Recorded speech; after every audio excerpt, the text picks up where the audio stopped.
While I was in the shower, my neighbor unexpectedly walked in.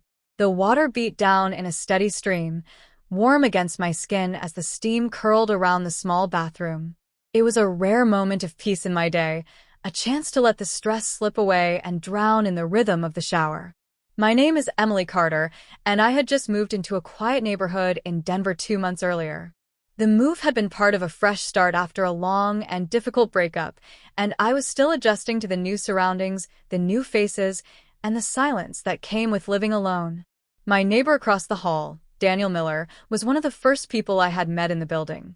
He was polite, a few years older than me, with kind eyes and a steady voice.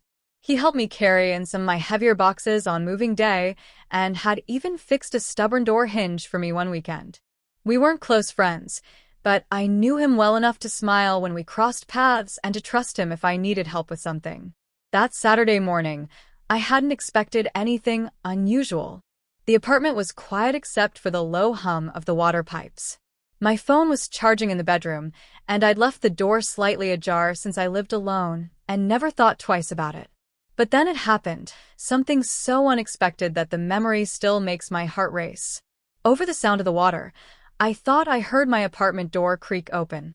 I froze, soap still in my hands, unsure if it was just the pipes or the neighbors next door. A few seconds passed, and I convinced myself it was nothing. But then came the faint sound of footsteps, measured, slow, not in the hallway, but inside my living room. My pulse quickened. I tried to remain calm, tilting my head to listen, straining to hear through the steady spray of the shower. I didn't have roommates, no one had a spare key, and I hadn't invited anyone over.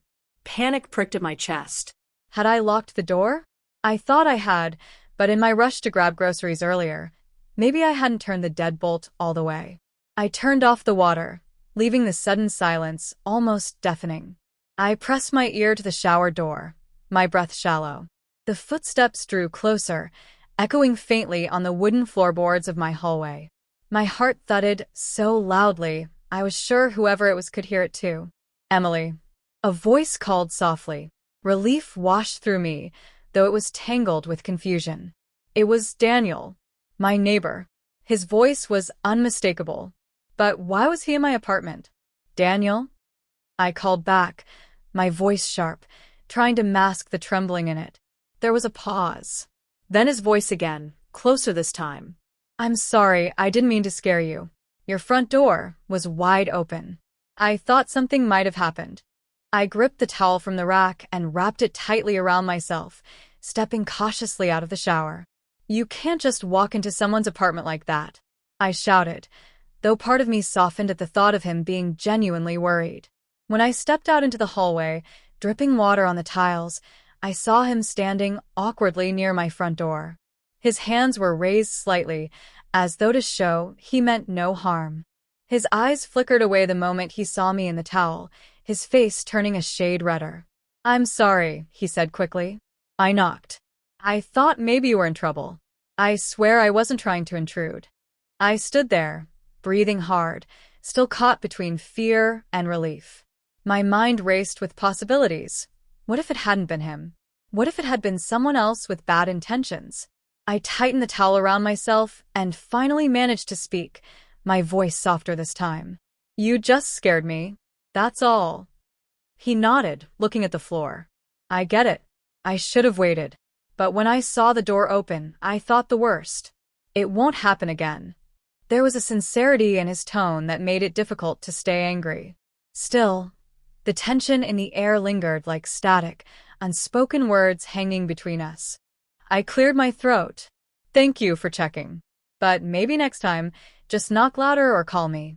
Daniel gave a small nod, muttered another apology, and stepped back out into the hall, pulling the door gently closed behind him. When he left, I sank onto the couch, my wet hair dripping onto the cushion. My body was still trembling, not from fear alone but from the sharp realization of how vulnerable I truly was. One unlocked door, one unexpected moment, and everything could have been different. That night, I couldn't sleep. Every creak of the building seemed louder, every shadow stretched longer. I kept replaying the sound of the footsteps, The uncertainty of those few minutes before I knew it was Daniel. And though his explanation had made sense, part of me couldn't shake the unease. Why had the door been open at all? The next day, I made sure the lock clicked firmly every time I came and went. I even bought a small chain latch for extra security.